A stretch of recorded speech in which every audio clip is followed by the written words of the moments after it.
A fiery exchange between Deputy Attorney General Rod Rosenstein and Ohio's Republican Congressman Jim Jordan.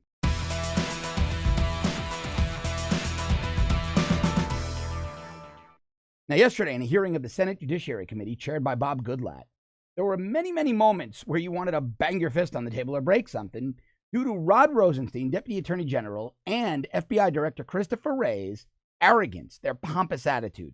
But none infuriated me more than the exchange between Rosenstein and Ohio Congressman Jim Jordan. Now, Jim Jordan's been an absolute rock star, and he went back and forth with Rosenstein. Now, Rosenstein's body language, to me, said he was being deceptive. Am I in the man's head? Do I know if he was lying? No.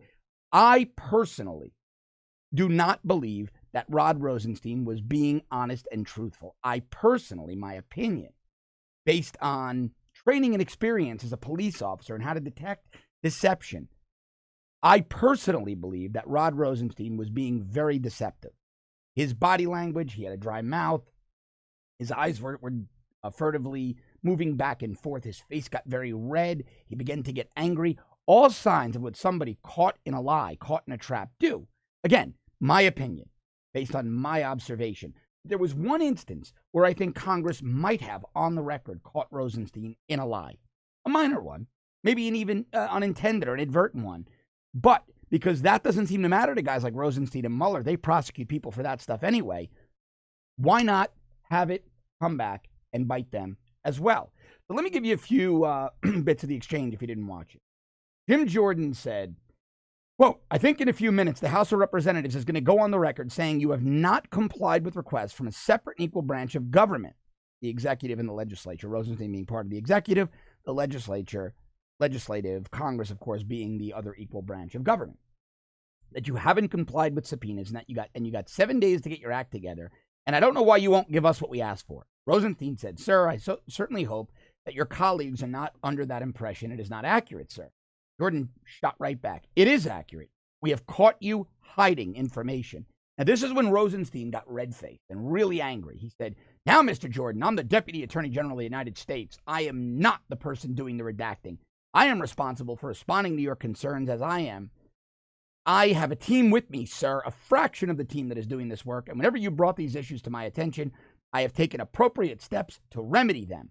Your statement that I am personally keeping information from you, trying to conceal information, Jordan cut him off and appropriately, properly, spot on said, you're the boss, Mr. Rosenstein. And then they went back and forth. Now, Rosenstein is the boss.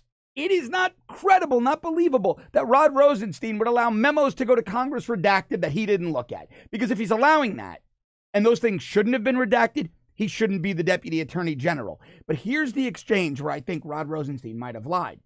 Jim Jordan said, he was talking about the stories first told by Representative Matt Gaetz that Rosenstein threatened congressional staffers if they pressed too hard. Did you threaten to subpoena phones and emails? Jordan asked Rosenstein. And Rosenstein said, no, sir, there's no way to subpoena phone calls. And his staffers laughed. And that's where I think he was caught in the lie. I'll tell you why. We all knew. America knew. The committee knew. Everybody knew. And I'm going to read something to you from a 27-year FBI agent. Everybody knew that what Rosenstein meant, what Jordan meant, was phone call logs. When you say I'm going to subpoena their phone calls, that's what Jordan meant. Rosenstein said you can't do it. And he lied. He lied. Let me read you a tweet from Bobby Chacon. You've seen Bobby on the show. Bobby is and unfortunately now my machine is moving very, very slowly, so I'm going to try to do this from my phone. But let me read you a tweet from Bobby Chacon, who like I said, he was with the FBI for 27 years, and a good friend of mine. I've had him on the show often. Here it is. Bobby wrote on Twitter to my critiquing Rosenstein. Bobby wrote, Bobby Chacon, FBI, 27 years. I personally subpoenaed hundreds, maybe thousands of phone calls. I would get lists of dates, times, numbers called, duration of call, and more info. Those were all phone call, and I got that info via administrative subpoena in my Title 21 cases. Rosenstein lied to Congress by saying you can't subpoena phone calls when Jim Jordan clearly meant the details of the phone calls, not the actual phone calls, because we know we don't have time machines. We can't go back in time and listen to the phone call via subpoena.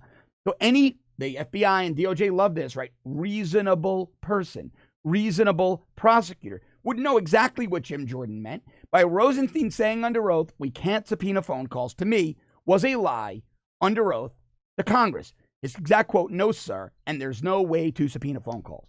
That's either a lie to Congress or an indication, an admission by the Deputy Attorney General of the United States that he's so ignorant of his own Title 18 and 21 procedures that he doesn't know you can subpoena phone calls. One is criminal, one is fireable.